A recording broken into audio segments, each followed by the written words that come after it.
Last time వీడియోస్లో కొంచెం మాత్రమే స్టోరీ చెప్పాను కదా, మిగతా స్టోరీ చెప్పలేదు. అందరికీ డౌట్ వస్తూ ఉంటుంది, ఈ పాప ఎవరు, ఇంకా ఇద్దరు పాపలు ఎవరని.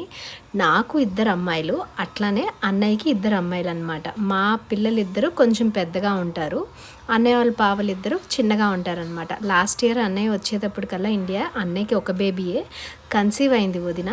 మొన్న డెలివరీ అయిందనమాట 14th. ఇప్పుడు ఈ వీడియో షేర్ చేసుకోవడానికి కారణం ఏంటంటే, మా బుడంకాయలు ముగ్గురు కలిసిన చోట అనమాట. అంటే ఈ వీడియోస్ మళ్ళీ మెమొరీ ఎక్కడ మిస్ అయిపోతుందా అని చెప్పేసి దీంట్లో అయితే షేర్ చేసుకుంటున్నాను.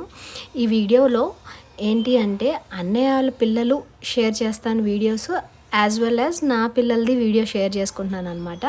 ఇవన్నీ మా బ్యూటిఫుల్ మూమెంట్స్ అనమాట, మా ఫ్యామిలీలో జరిగే బ్యూటిఫుల్ మూమెంట్స్. అది అన్నయ్య లైఫ్లో కానీ నా లైఫ్లో కానీ ఈ యూట్యూబ్ ఛానల్లో నేను షేర్ చేసుకుందాం అనుకుంటున్నాను నా మెమరీస్. ఇది